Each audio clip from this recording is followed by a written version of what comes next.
करुणावतारं संसारसारं भुजगेन्द्रहारं सदा वसन्तं हृदयारविन्दे अहं भवानी सहितं नमामि। या देवी सर्वभूतेषु शक्तिरूपेण संस्थिता नमस्तस्यै नमस्तस्यै।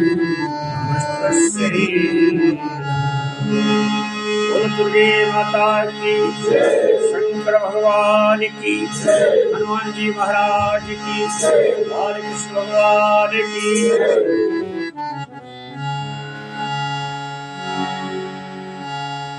राधे राधे गोविंद गोविंद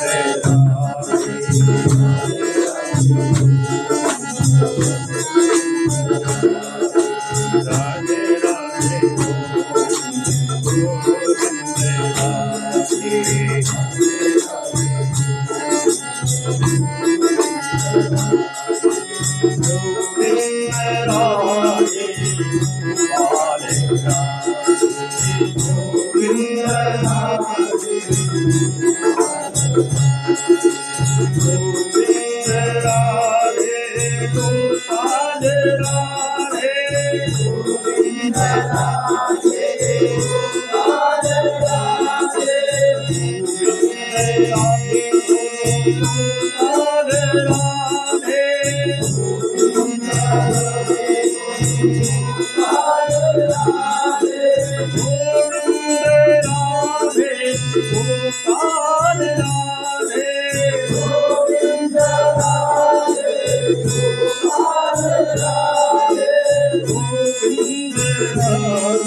बोलो शंकर भगवान की जय। आदरणीय समस्त भक्त वृंद, अब से कुछ दिनों पहले इसी मंदिर परेड में आपने सुना था कि सती माता जी और शंकर जी में ये बात हुई थी कि हमारे पिताजी के घर में एक यज्ञ हो रहा है और इस यज्ञ में हम जाना चाहती हैं। शंकर जी ने कहा कि हम नहीं जाना चाहते। सती जी जबरदस्ती चली गईं और वहां जाकर के अपमान अपना सहन नहीं कर सकी, क्योंकि शिव जी को बुलाया नहीं था, बाकी सभी देवताओं को बुलाया था। और इस अपमान के कारण बहुत गुस्सा आया और क्रोधित होकर के दक्ष को श्राप दिया और अपने शरीर को योग अग्नि से भस्म कर दिया। बाद में यज्ञ विध्वंस हुआ। ये सब कथा आपने सुनी थी। तो सती मरत हरिशन वर मांगा। सती जी ने जब अपना देह त्याग किया था तो वरदान मांगा शिव जी विष्णु भगवान से, जन्म जन्म शिव पद अनुरागा, कि हे प्रभु मेरा जब भी जन्म हो तब शिव जी के साथ ही मेरा संबंध हो, उन्हीं के साथ मेरा विवाह हो, ऐसी कृपा कीजिए। और ते ही कारण हिमगिर ग्रह जाई, जन्मी पार्वती तनु पाई। उसी कारण से अगला जन्म उन्होंने पार्वती के रूप में हिमाचल पर्वतराज हिमालय के यहाँ पर जन्म लिया और नाम हुआ पार्वती, यानी जो पर्वत की पुत्री हो इसलिए उनका नाम हुआ पार्वती। बोलो पार्वती माता की। अब चूंकि पहले से वरदान ही प्राप्त था तो सहज लगन उनकी शिव जी के प्रति बचपन से थी। तो एक बार क्या हुआ कि नारद जी घूमते घामते वहां पर आए पर्वतराज हिमालय के पास। पर्वतराज हिमालय ने उनका बड़ा स्वागत किया, सत्कार किया, पूजा की, वंदन किया और आसन पर बिठा करके स्वयं नीचे बैठ करके हाथ जोड़ करके प्रार्थना की कि महाराज आपकी कृपा से हमारे घर में एक पुत्री का जन्म हुआ था, थोड़ी बड़ी हो रही है, तो उसके गुण और दोष थोड़ा सा अपने पात्रों में हेरर बताऊं तो कष्ट हो उनका भविष्य को। हर माता पिता चाहता है कि मेरे बच्चे का भविष्य अच्छा हो तो पूछता ही है। तो नारद जी के सामने जब पार्वती जी को लाया गया तो नारद जी ने पार्वती जी का मुख देखा, उनके हाथ की रेखा देखी और बड़े खुश हुए मनी मन में। पर्वतराज हिमालय ने महाराज कुछ बोलो तो सही। नारद जी बोले बोलने के लिए कुछ है ही नहीं, क्या बोलूं, समझ में नहीं आ रहा है। इतना अच्छा भाग्य तो मैंने आज तक किसी का देखा नहीं जितना आपकी पुत्री का है। तो और ज्यादा उत्सुकता हो गई। बोले महाराज कुछ एक दो तो बताइए। बोले सुता सुलक्षण शैल तुम्हारी, हे पर्वतराज आपकी जो कन्या है सभी प्रकार के शुभ लक्षणों से युक्त है। अच्छा, ऐसा कोई है ही नहीं कि इसमें मैं ये कहूं कि साहब यहां से मैं ठीक से इसको बाद में अलीकती गड़बड़ हो जाए। सारे प्रकार के जहां ये रहेगी वहां पर सारी संपत्तियां ऐश्वर्य सब कुछ प्राप्त होगा और जिस पर कृपा कर देगी वो सबका आनंद ही आनंद हो जाएगा, उसकी संसार में बड़ी पूजा होगी। ये तो साक्षात जगत जननी दुर्गा माता ही वो रूप है। आप बड़े भाग्यशाली का जन्म आपके घर में हुआ है। तो उन्होंने कहा महाराज ये तो आप हमारे मनपसंद आने वाली बातें कर रहे हैं, ऐसा तो हो ही नहीं सकता कि जीवन में उतार चढ़ाव न हो, कुछ तो है। तो नारद जी ने कहा तो बता दें। बोले हाँ महाराज बताओ। बोले सब कुछ अच्छा है लेकिन इसका जो विवाह होगा ना वो थोड़ा सा क्या बताएं। तब ये कहा तो बड़ा धक्का लगा। कन्या का विवाह अच्छी जगह हो यही तो माता पिता चाहते हो, उसमें ये कहते हैं कि बाकी सब ठीक है, विवाह के बारे में थोड़ा सा वो मैं क्या बताऊं। तो हृदय धड़कने लगा। बोले महाराज बोलो बोलो। बोले बता दे, बुरा तो नहीं मानोगे? नहीं मानेंगे, अब जो होगा वो तो सुनना तो पड़ेगा। तो कहा बाकी सब ठीक है, इसका जो वर होगा, इसका जो दूल्हा होगा, इसका जो पति होगा वो थोड़ा सा अवगुणों से युक्त होगा। लो एक वज्रपात और कर दिया, उसके अंदर बड़े अवगुण होंगे, वो गुणवान नहीं होगा। अरे ये क्या कहते हैं प्रभु? बोला वे जैसा है वो मैंने बता दिया, मैं तो बताना नहीं चाहता था, आपने पूछा तो बताया। तो फिर और जिज्ञासा बड़ी महाराज कैसा होगा फिर भी तो। बोले जोगी जटिल अकाम मन नगन अमंगल वेश, इसका पति योगी होगा, हमेशा धुनी रमा के बैठा रहेगा, संसार से कोई मतलब ही नहीं रहेगा। अरे राम राम। और बड़ा ही कठोर व्रत वाला होगा, कठोर व्रतों का आचरण करेगा। अरे कोई माता पिता चाहेगा उसकी कन्या का पति हमेशा जोगी बन के घूमता रहे, सब तपस्या करता रहे? और बताओ महाराज। बोले अकाम मन, बोले इसका किसी काम में मन ही नहीं लगेगा, गृहस्थी से कोई मतलब नहीं, पत्नी से कोई मतलब नहीं, दुनिया से कोई मतलब नहीं, बस तपस्या करेगा। तो और मुश्किल हो गया। और बोले कपड़े भी नहीं पहनेगा, निर्वस्त्र अवस्था में रहेगा। बोले है तो दिगंबर रहेगा ये तो, और कैलाश पर्वत पर रहेगा वो भी बर्फ में। बोलो शंकर भगवान की। और इसका भेष भी अमंगलकारी होगा, अशुभ होगा। बोले कैसा? बोले भस्म, चिता की भस्म लगाए रखेगा, सर्पों की माला डाल के रखेगा, सांप बिच्छू के कुंडल पहनेगा तो बड़ा भयानक होगा। बैल की सवारी करेगा। तब तो बिल्कुल थर थर आ गए, भाई क्या बात है महाराज, तो कोई इसका उपाय है? नारद जी ने कहा उपाय तो इसका कुछ नहीं, जो भाग्य में लिखा वो तो होगा। लेकिन हाँ एक बात जरूर है, मैं ध्यान करके देख रहा हूं कि जैसे लक्षण इसके वर के इसके हाथ में लिखे हैं हस्तरेखा में, वो मुझे ऐसा लगता है कि ऐसे लक्षण वाला तो शंकर भगवान ही हो सकता है और तो कोई नहीं। और यदि हो शंकर जी से विवाह सब अवगुण गुण हो जाते हैं। शंकर जी से शादी हो जाए तो जितने सारे अवगुण हैं वो गुणों में तब्दील हो जाएंगे, परिवर्तित हो जाएंगे। बोले अच्छा, तो क्या करें? बोले अब तो इसका यही उपाय है कि शिव जी की आराधना की जाए तो शिव जी प्राप्त हो जाएंगे, तो सारे गुण अवगुण कहलाएंगे। क्यों?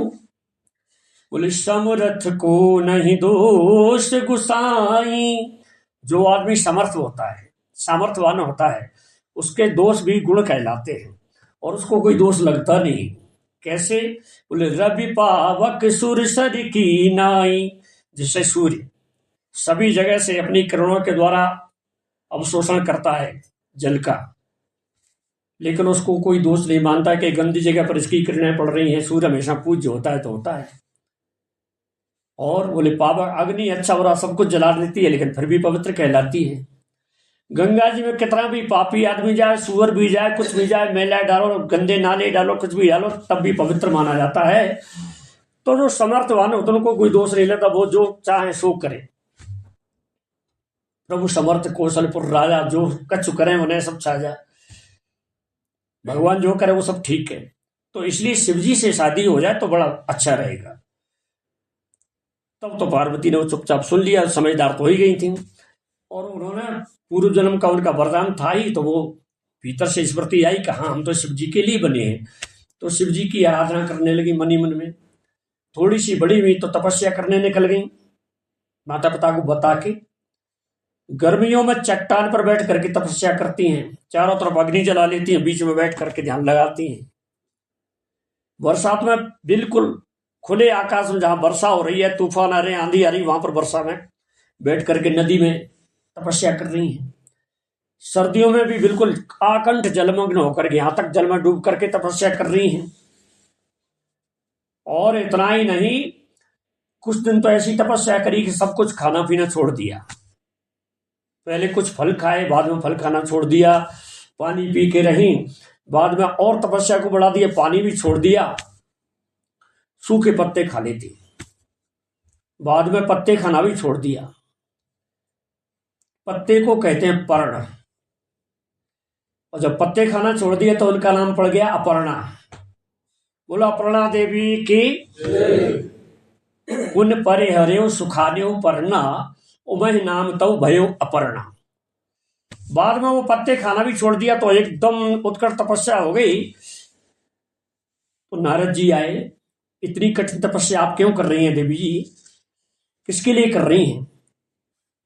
तो पार्वती जी ने कहा कि हम तो शंकर भगवान को प्राप्त करने के लिए तपस्या कर रहे हैं महाराज, कोई उपाय है तो बताइए, कोई आप सहायक उपाय बता सके। नारद जी ने कहा कि किसके चक्कर में पड़ी हो, मैंने बताया नहीं था आपको, जब आप बच्ची थी आपके पिताजी को बताया था। शंकर जी में कोई अच्छाई नहीं है, सब बेकार ही बेकार है। सबसे सुंदर हैं, स्वस्थ हैं, अच्छे अच्छे कपड़े पहनते हैं, रत्नाकर में रहते हैं, यानी समुद्र में। विष्णु भगवान से ऐसा कोई है ही नहीं, आप उनके साथ विवाह कर लो तो कैसा रहेगा? पार्वती के बाबा मैं जो कर रही हूं उसमें आप सहायता कर सकते हो तब तो कुछ बताओ, नहीं तो आप जाओ आगे देखो। नारद जी ने कहा बड़ा गड़बड़ है। नारद जी ने फिर जाके सप्तऋषियों को जाके बताया कि आप जाके पार्वती के मन में कुछ डालो मेरी बात। सप्तऋषि आए, उन्होंने बड़ी पूजा की उनकी। सप्तऋषियों ने कहा कि बेटी तुम इतनी तपस्या मत करो, कठिन, ये बहुत कठिन है, आपकी भी उम्र ही क्या है, और आप जिसको पाने की तपस्या कर रही हो जीवन भर आपको कष्ट ही देगा, सो आप विष्णु भगवान से शादी कर लीजिए, वही बात। तो उन्होंने कहा नारद जी ने पहले मुझे जो बताया था वो मैंने अपने हृदय में रख लिया, मैंने उनको मान लिया अपना गुरु, और मैं गुरु की बात नहीं टालती। मृषान होए देवर से भाषा, उमा सो वचन हृदय धर रखा। मेरे गुरुदेव महाराज नारद जी की वाणी कभी झूठी नहीं हो सकती। उन्होंने बचपन में जब कहा था इनका विवाह तो शिव जी से होगा, तो मैंने तो शिव जी को अपना पति मान लिया है, विवाह होने की बात अलग है, वो देर है, और उनकी बात कभी झूठी भी नहीं हो सकती। आप सब आ रहे हैं, आप हमारे बारे में सोच रहे हैं, बहुत अच्छी बात है, आप अपना रास्ता देखिए, मैं जो चाहूंगी वो करूंगी। बोले ऐसा मत करो, इतना कठोर, इतना, आप वास्तव में पर्वत की पुत्री हो, पर्वत बिल्कुल कठोर होता, आपके दिल में कुछ है नहीं, आप समझती नहीं, हम आपको भलाई की बात कह रहे हैं। तो उन्होंने कहा नारद के वचन मान हमने पानी पर भी तो उठाई है। पानी के ऊपर कोई दीवार उठा सकता है लेकिन हम उठाएंगे, क्योंकि हम जड़ है ना, अपने का जड़ है, पर्वतपुत्री है, हट करेंगे, हठ योग करेंगे। और बिन पंख चाहते हैं उड़ना, कैसी भारी जड़ताई। अपना ठीक कहा, हम तो इतने जड़ हैं कि बिना पंखों के उड़ना चाहते हैं, लेकिन हम ऐसा करेंगे। हम जानते हैं ऐसा नहीं होता, लेकिन हम करके दिखाएंगे। सप्तऋषि ने कहा भाई ये बेटी मानने वाली नहीं है, जिसका प्रण पक्का है वो भी चले गए। असल में ये पार्वती जी की परीक्षा हो रही थी कि शिव जी के प्रति इनकी लगन कैसी है। जब तक सच्ची लगन नहीं होती तब तक प्रभु प्राप्ति होती नहीं। जब लगन से कोई काम नहीं करते तो उसके फल में भी जो है गड़बड़ हो जाता है, या तो काम सिद्ध नहीं होता है या आधा अधूरा सिद्ध होता है। तो ये देखा जा रहा था इनका प्रभु के प्रति उत्कट प्रेम है क्या वास्तव में, सिर्फ दिखावा ये तपस्या कि थोड़ी बहुत तपस्या कर ली। और शंकर जी से कहने लगे मैंने तो आपके लिए तपस्या की है, मैंने आपके लिए व्रत किया। बोले नहीं। शंकर जी ने भी भेजा कई लोगों को, जाके चेक करो क्या वास्तव में हमको चाहती हैं। तो नाना प्रकार से उनको बहकाया गया, लेकिन उन्होंने कहा कि आप अपना रास्ता देखो, हम तो यही करेंगे, हमें शिव जी चाहिए। वापस आ गए। अंत में नारद जी ने एक चाल फिर चली। पर्वतराज हिमालय से कहा कि मैंने कहा था ना कि आपकी बेटी के विवाह में जो बातें हैं इसका पति बड़ा बेकार मिलेगा। अब शंकर जी तो शंकर जी हैं, भले ही भगवान है तो क्या हुआ, लेकिन गृहस्थ जीवन के लिए थोड़ी है कि जोगी हो, जटिल हो, अकाम मन हो और कुछ न करे और परिवार भी नहीं बसाए, ये कोई बात है। तो ये थोड़ा आप सोच लीजिए। बोले तो महाराज क्या करें। बोले कोई बात नहीं, शंकर जी के भगवान विष्णु के साथ शादी कर दीजिए, विष्णु भगवान सर्वगुण संपन्न है। तो वो भी बहकावे में आ गए पिताजी। बोले ठीक है, आप जाके बात चलाइए और हम विष्णु भगवान के साथ इनकी शादी करना निश्चय करते हैं। ये पता जब पार्वती को लगा तो अपनी सखी के पास, अपनी मित्र के पास, सहेली के पास जाकर के बड़े जोर से रोने लगी। क्या बात है सखी। बोले मेरे पिताजी ने मेरा विवाह विष्णु भगवान के साथ निश्चय करने का निश्चय कर लिया है, लेकिन तुमको तो पता है कि मैं क्या चाहती हूँ, क्या तुम मेरी हेल्प कर सकती हो। तो उसने कहा क्यों नहीं, चलो मेरे साथ भाग चलते हैं घर छोड़ के। और तब एक शब्द आता है जो संस्कृत का शब्द है आली। आली का मतलब होता है सहेली, मित्र। तो वो सखी पार्वती जी का हरण करके ले गई रात को। वो आज का दिन था। तो हरत आलिका मतलब सखी के द्वारा जिसका हरण किया जाए वो कौन, अर्थात पार्वती जी। और ले जा करके एक ऐसी गुफा में गई जहां पर कोई नहीं आ सकता था। बहुत ढूंढने वाले लगाए लेकिन किसी ने कोई पता नहीं पाया, ढूंढने वाले ढूंढते रहे। वहां जाकर के बालू का शिवलिंग बना करके अखंड आराधना फिर पार्वती ने की, और जितनी आराधना की शंकर भगवान वहीं पर प्रकट हो गए। क्या चाहते हो, वरदान मांगो। पार्वती ने कहा आपको तो पता है। शंकर जी ने कहा ठीक है, तुम्हारी तपस्या समाप्त हुई, तुम अपने घर जाओ, बाकी सब ठीक हो जाएगा। तब वो शिवलिंग का विसर्जन करने के लिए जैसे नदी के पास गई तो वहां पर तो सारे सैनिक ढूंढ रहे थे। तो वहां पर जाकर के उनको पकड़ लिया गया, शिव जी का विसर्जन हुआ, घर चली गई। वहां जाकर के बता दिया कि यदि शिव जी के साथ मेरा विवाह नहीं हुआ तो मैं आत्मदाह कर लूंगी। अरे भाई ऐसा मत करो, तुम बेटी चाहती वो ही करो। और इस कारण से, इस व्रत के करने से प्रभाव से उनको शिव जी की प्राप्ति हुई। तो आजकल जो आज का दिन है उसका नाम है हरतालिका व्रतम, जो आज का दिन है, जिसको सहज भाषा में तीज का व्रत भी कहते हैं गांव के लोग। तो हरतालिका तीज का व्रत है। आज के दिन जो नारियां, जो बेटियां शिव जी की आराधना करती हैं तो भगवान की कृपा से